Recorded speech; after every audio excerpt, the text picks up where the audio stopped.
தமிழர் ஆட்சி பார்த்துட்டு இருக்க எல்லாருக்குமே வணக்கம். சீமான் அவர்களுக்கு நிறைய ஆதரவு நிறைய பக்கங்கள்ல வந்துட்டு இருக்கு அப்படின்னே சொல்லலாம். நேற்று கூட விஜய்க்கு ஒரு அமைப்பினர், ஒரு முஸ்லீம் அமைப்பினர் ஆதரவு தெரிவிச்சிருந்தாங்க. அவங்க பின்வாங்கியிருந்தாங்க. நாங்க இதுல அவங்களுக்கு ஆதரவு கிடையாது அப்படின்ற விஷயத்த சொல்லியிருந்தாங்க. ஆனா இந்த நிலையில சீமானருக்கு இப்ப தமிழ்நாட்டோட மிக முக்கியமான 2 இயக்கங்கள் ஆதரவா வந்திருக்காங்க அப்படின்றது ஒண்ணு இருக்கு. அது என்ன அப்படின்னு பாத்தீங்கன்னா, ராஷ்டிரிய உலமா கவுன்சில் மாநில தலைவர் அன்புக்குரிய சகோதரர் அக்ரம் கான் மற்றும் தமிழ்நாடு சுன்னத் ஜமாத் அமைப்பின் நிர்வாகிகள் இன்று 11/3/2026 நாம் தமிழர் கட்சியின் தலைமை அலுவலகத்திற்கு நேரில் வந்து சீமானவர்களை சந்தித்து வருகின்ற சட்டமன்ற தேர்தலில் நாம் தமிழர் கட்சிக்கு தங்களது இயக்கங்கள் சார்பாக முழு ஆதரவை தெரிவித்துக் கொள்வதாகவும் 234 தொகுதிகளிலும் நாம் தமிழர் கட்சி வேட்பாளர்களுடன் இணைந்து தேர்தல் களப்பணியாற்றி இருப்பதாகவும் உறுதியளித்தனர் அப்படின்றதுதான் செய்தியா இருக்கு. சிலர் எப்படி நீங்க ஒரு விஷயம் இருக்கும் இல்லையா, நாம் தமிழர் கட்சிக்கு ஆதரவு வருது அப்படின்றது ஒண்ணு இருக்கு, திமுகவோட இயக்கங்கள் ஆதரவு தருது அப்படின்றது ஒண்ணு இருக்கு, அதிமுக சில இயக்கங்கள் ஆதரவு தருதுன்றது,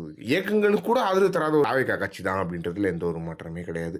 அவங்க அவ்வளவு மோசமா இருக்கு தாவேகா அப்படின்றது ஒண்ணு இருக்கு. எனவே சீமான் அவர்கள் இந்த வாட்டி மிகப்பெரிய ஒரு பலத்தை நிரூபிப்பாரு அப்படின்றது ஒண்ணு இருக்கு. சிவகங்கையில நிறைய இயக்கங்கள்ல சீமான் அவர்கள் வெற்றி பெறதுக்கான வாய்ப்புகள் இருக்கு அப்படின்ற மாதிரியான சில விஷயங்களும் சொல்லப்படுது. முக்கியமா சிவகங்கையில தான் சீமான் அவர்கள் எம்எல்ஏ ஆவாரு அப்படின்ற மிகப்பெரிய எதிர்பார்ப்பு இருக்கு. எனவே இந்த மாதிரியான சின்ன சின்ன இயக்கங்கள் நாம் தமிழர் கட்சிக்கு ஆதரவாக நிற்கும் போது இன்னுமே சிறுபான்மையினர் மக்கள் சீமானவர்கள் மேல மிகப்பெரிய மரியாதையும் அக்கறையும் கொண்டிருக்காங்க அப்படின்றது ரொம்ப கிளியரா தெரியுது.